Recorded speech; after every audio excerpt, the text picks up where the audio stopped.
Léo Bassango Yalelo, les nouvelles en République démocratique du Congo et également dans le reste du continent africain, c'est avec Sandrine Shinakawa.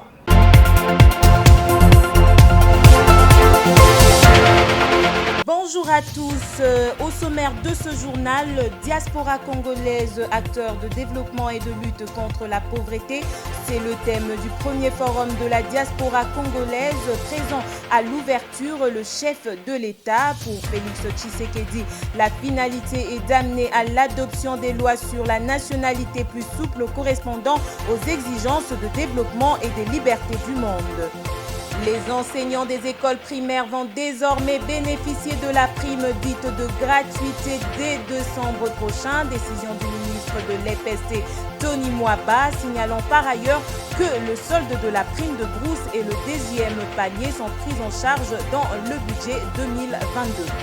Procès Chebeya, les plaidoyeries des parties civiles et le réquisitoire du ministère public démarrent le 1er décembre prochain. À l'audience de ce mercredi, la haute cour militaire a auditionné un nouveau renseignant, le policier Jean-Simou Langa, un des gardes à l'inspection générale de la police qui était de service le jour où Chebeya et Bazana étaient arrivés au quartier général de la police. Suivez. Merci de vous abonner massivement sur la meilleure de chaîne. Mesdames et messieurs, bienvenue dans ce journal. Dans l'actualité, diaspora congolaise, acteur de développement et de lutte contre la pauvreté, c'est le thème du premier forum de la diaspora congolaise. Présent à l'ouverture, le chef de l'État a réitéré son engagement visant à l'assouplissement des procédures pour des échanges entre les Congolais de la diaspora et leur pays d'origine, la RDC. Pour Félix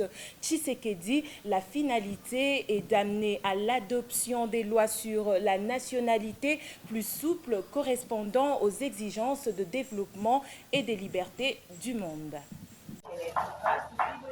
Le rôle primordial que joue notre diaspora, j'avais déjà indiqué lors de mon discours d'investiture du 24 janvier 2019 ce qui suit, je cite, « Une diaspora dynamique est notre meilleur ambassadeur car elle est dotée de compétences et de ressources diverses. En effet, nos compatriotes à l'étranger disposent d'expériences diverses. Nous connaissons leur patriotisme et entendons les associer plus fortement à notre vision du Congo par une série d'initiatives. » Fin de citation. Nous avons depuis fait assouplir significativement les procédures d'entrée et de séjour dans le pays pour nos frères et sœurs ayant acquis une nationalité étrangère.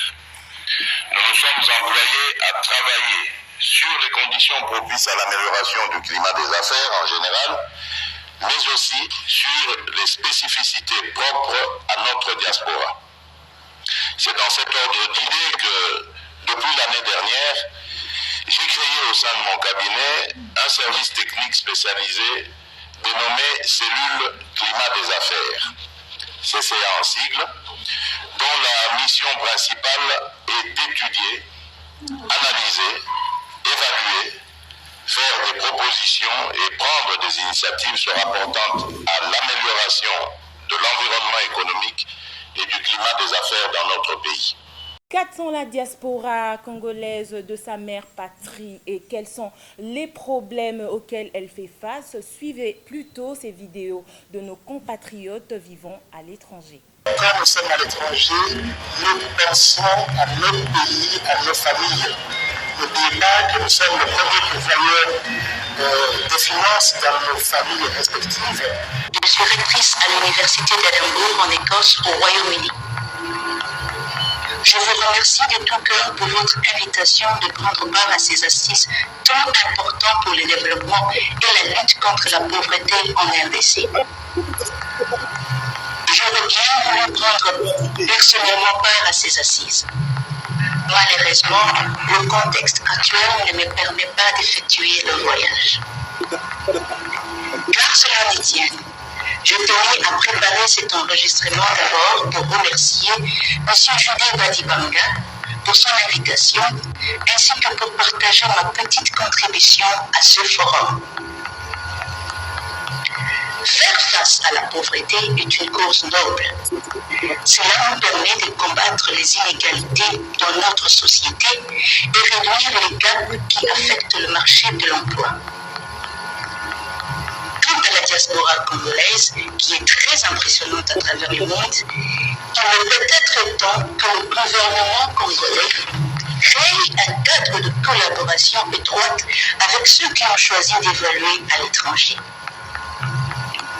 Mais le parchemin le plus important dans cette démarche serait le maintien de la paix et la bonne gouvernance, dans la gestion des affaires tant privées que publiques dans toute l'étendue du territoire. Puis-je y ajouter le changement de comportement autour de la gestion de la chose publique en exerçant la bonne conscience ainsi que la mise en valeur des vertus humaines. Je vous souhaite donc un très bon forum et plein succès à ces assises. J'espère que je serai en mesure de visiter la République démocratique du Congo dans un prochain avenir, après 17 ans d'absence continue. Que Dieu bénisse la République démocratique du Congo et que la paix demeure à vous tous. Démarrage ce mercredi de la table ronde Covid-19 RDC au Pullman Hotel. Plusieurs personnalités ont pris part à l'ouverture de cette activité organisée sous le haut patronage du chef de l'État et directeur général de l'INRB, professeur Mouyembe. Parlons toujours de la Covid-19. Les États-Unis disponibilisent 168 000 doses supplémentaires du vaccin Johnson & Johnson pour la RDC. C'est le chargé d'affaires de l'ambassade américaine qui a remis le lot au directeur du programme élargi de vaccination. Ce geste symbolique du Congo pour poursuivre la vaccination de masse pour atteindre l'immunité collective, estime la diplomatie américaine. Ce dernier a qualifié de fake news toutes les allégations proférées et divulguées ça et là sur l'action du vaccin Johnson & Johnson. Passons à autre chose. Les institutions et leurs animateurs doivent subir une cure d'amaigrissement. Déclaration du secrétaire général de l'Union pour la nation congolaise alors que le Premier ministre doit se présenter ce jeudi à l'Assemblée nationale pour répondre aux préoccupations des élus. Billy Kambale estime qu'il est temps de rééquilibrer la disparité sociale dans le pays. Une initiative saluée à l'essai de Martin Fayoulou pour Maître Clément Mouza. Le gouvernement devra démissionner après la répartition budgétaire catastrophique présentée par le Premier ministre, consacrant plus de moyens aux dépenses institutionnelles qu'à celles liées à l'armée aujourd'hui au front à l'est du pays. Comment voulez-vous que dans un pays où il y a un état de siège, dans un pays où l'insécurité est en permanence, dans un pays où il y a presque un état de guerre, et là où il y a déclaré guerre, votre budget 3% ou 3,9%. Comment vous pouvez imaginer ça, maman? Non, mais on compare Moutalali Pongina, Moutanaliwa. Mais comment vous pouvez imaginer ça? Le pays est dans un état où il y a critique en matière de sécurité. Batoubazo envahir Mboka chaque jour. Les gens sont tués. Nous sommes presque en état de guerre. Et là, on retire les gens qui vont déclarer guerre. Même lorsqu'on déclare la guerre, il y a un droit à la guerre. Hein, maman? Non, on ne passe pas à la télévision.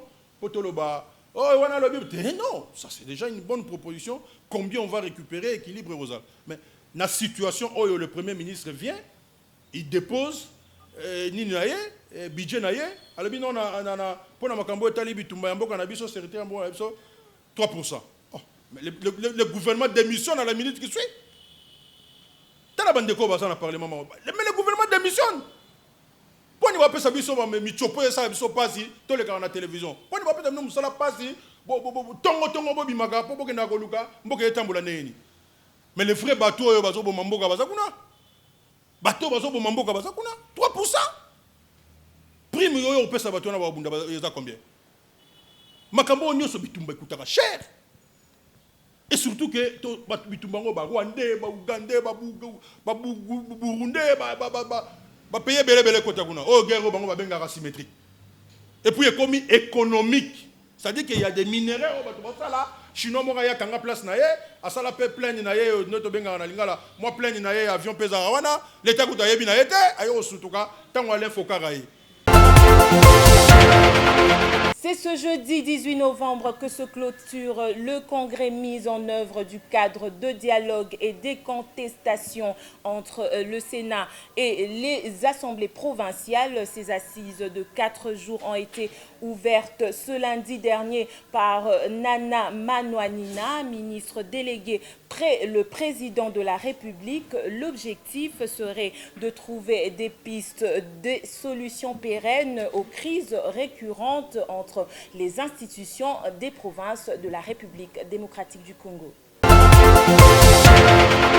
Et du côté de l'EPST, les enseignants des écoles primaires vont désormais bénéficier de la prime dite de gratuité dès décembre prochain. Décision du ministre de l'EPST, Tony Mwaba. Cette prime sera prise en charge par le Trésor public, signalant par ailleurs que le solde de la prime de brousse et le deuxième palier sont pris en charge dans le budget 2022. À la synergie des enseignants des écoles primaires publiques de la RDC, on se dit déçu par cette décision du ministre. Le président de la CIEP RDC précise par ailleurs que cette question n'a jamais fait l'objet de négociations à Mbouela Loge.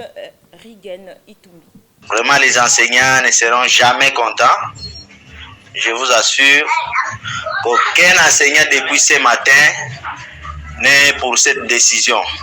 Donc, M. Tony Mwaba est en train de marcher à l'encontre de tout ce que veulent les enseignants. C'est une question qui n'a d'abord pas été débattue dans ces assises de Mbouela depuis le début jusqu'à la fin. Alors, ils ont fait travailler ceux qui sont là pour rien. Ils ont constitué des commissions, soi-disant des commissions rémunération, commission NI, ainsi de suite. Mais nous voyons que ces commissions-là n'ont abouti à rien. Vraiment, nous sommes déçus. Nous attendons la décision demain qui doit être rendue publique parce que demain, c'est la finalité, demain le 18 novembre. C'est la finalité de ces assises-là de Mbouela. Les enseignants attendent la finalité et c'est après ce discours du mot de la fin que les enseignants vont réagir vivement et vous aurez des résultats par rapport à tout ça. En tout cas, ne vous en faites pas, les enseignants ne sont pas pour tout ce qu'il est en train de dire là. Les enseignants attendent seulement le deuxième et le troisième palier. Nous n'avons pas besoin de la prime, de sa petite prime là de 10 000 ou 5 000. Parlons du procès Chebeya, les plaidoiries des parties civiles et le réquisitoire du ministère public démarrent le 1er décembre prochain. La haute cour militaire a clôturé ce mercredi l'instruction de la cause dans le cadre du dit procès siégeant à la prison militaire de Ndolo. À l'audience de ce mercredi, la haute cour militaire a auditionné un nouveau renseignant, le policier Jancy Moulanga, un des gardes à l'inspection générale de la police qui était de service le jour où Chebeya et Bazana étaient arrivés au QG de la police. Et entre-temps, l'honorable Mike Mukebai, une nouvelle fois invité au parquet de la Gombe ce jeudi 18 novembre. L'élu de Kinshasa, Lingwala, n'est pas encore informé d'un motif de cette invitation de l'Union sacrée. On semble voir l'ombre du gouverneur de Kinshasa. On estime que Gentil Ningobila aurait réchauffé un vieux antécédent isolé au milieu d'une assemblée provinciale de l'Union sacrée totalement acquise au patron de la ville. Mike Mukebai serait accusé notamment d'imputations dommageables. C'est peut-être un début de lutte contre l'incivisme sur les routes de Kinshasa. Le commandant de commissariat de la commune de Kinshasa qui a emprunté le sens contraire avec sa RAV4 a été interpellé et contraint de payer une amende de 300 000 francs. Cet officier de la police est menacé d'une sanction administrative qui servira d'exemple aux autres officiers qui se compromettront sur la route. Rappelant que depuis fin octobre 2021, le commissaire de la police ville de Kinshasa, Silvano Kassongo, a signé un communiqué qui annonçait l'arrestation de tous ceux qui rouleront dans un sens contraire sur la voie publique. Les laïcs catholiques protestants FCC Lamuka projettent une nouvelle marche contre la politisation de la CENI et la taxe RAM ce samedi 27 novembre à Kinshasa. Avant, ces manifestants prévoient un sit-in le 22 novembre devant le bureau de la CENI à Kinshasa ainsi que dans les chefs-lieux des provinces. Maître Clément Mouza est cadre de Lamuka. Bisso Banaya Martin Fayoulou, le commandant du peuple, le président élu. Tolobi, Ponambo Kanabiso, nous allons nous sacrifier jusqu'à la dernière énergie. Le lundi 22, Tangozo la Mukana Tongo, Owiti Pompage, Owiti Lukunga, Owiti Funa, Owiti Moamba, Owiti Chango, destination Zali, Liboso ya CNI. CNI oya yebiango tezana. So comme kana gare centrale au commis CNI. Oteka kana zandu, okobandela wana. C'est l'appel à la mobilisation na sitting wana totalisa bango ezali ba moyen pacifique. Oyo mobeko le konzi ya mboka na biso sali. C'est-à-dire que ezali kambote oyo biso tokosala yango na ndenge mususu à part kosala yango pacifiquement. Donc biso nyoso tokoya ebele ya bato pona kotalisa bango ke nzela oyo bino bozali kokende eza nzela ya kobebisa Congo. Biso bana Congo toboyi yango. Touti kolakisa bango yo moni et tout le coup ya bato yo babimaki na banzela mukolo wana malgré mbula yango pe mbula ngo zaki ya bénédiction po bato bakanisa ki soki nini bamoni ke bato bandimi na bango kopola topola mbula mais pona Congo totambola. Alors lundi na Tongo 8h30 déjà tokomaki ngana ozana déjà ba 5h. Et rappelons que le 13 novembre dernier, déjà, les laïcs protestants Milano, Calcc, Lamuka et le FCC avaient organisé une marche similaire. Les organisateurs avaient demandé la veille aux responsables politiques de ne pas affecter leur appartenance. Et à l'est du pays, construction d'un village moderne à Nirangongo grâce aux 30 millions de dollars du Rwanda de Paul Kagame. Les forces vives du Nord Kivu soutiennent l'offre mais estiment qu'avec nos antécédents sécuritaires, le Rwanda ne devrait pas se donner le luxe de faire des activités de ce genre sur le sol congolais. Pour les forces vives du Nord Kivu, cet argent devait être affecté au ministère congolais chargé de la solidarité qui pourrait gérer cet argent à travers les différentes entreprises de construction qui seront sélectionnées. Notez que la population du Nord Kivu vit jusqu'à présent les conséquences des mauvaises actions du Rwanda en RDC.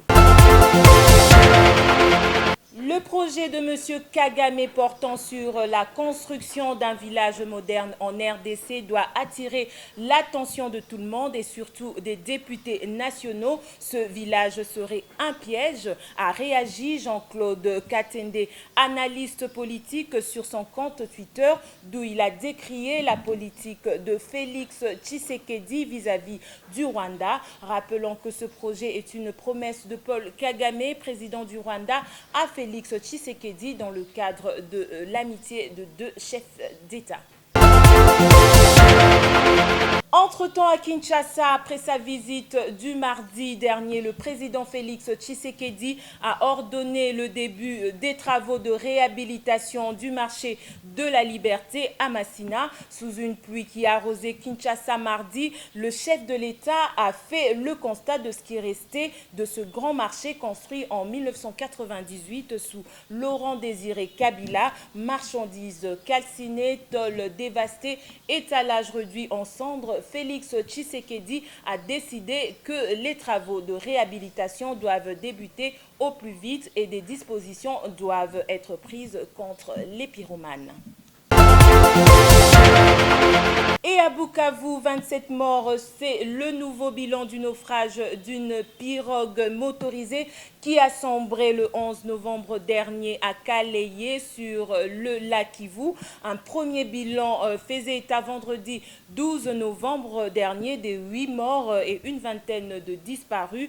5 nouveaux corps ont été repêchés ce lundi, mardi 12 corps et aujourd'hui mercredi 2 corps ont été retrouvés des eaux du lac Kivu. 3 équipes du comité des victimes ont été mises en place par la société de Kaélé, la société civile de Kaélé, pour poursuivre la recherche des autres corps. Rappelons que la pirogue motorisée transportait notamment des commerçants et paysans qui se rendaient au marché de Nyamubuki pour vendre leurs denrées. Vieille et surchargée, elle s'est cassée en deux, causant la noyade d'une vingtaine de passagers.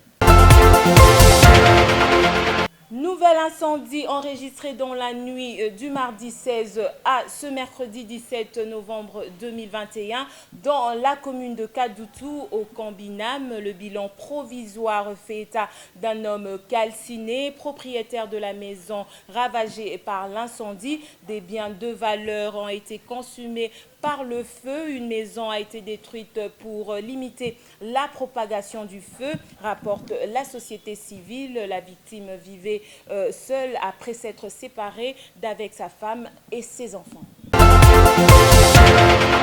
C'est par cette note que nous mettons un terme à cette édition d'information. Merci à Christian Wanzou qui était à la coordination et Yvan Chibalgou à la réalisation. Restez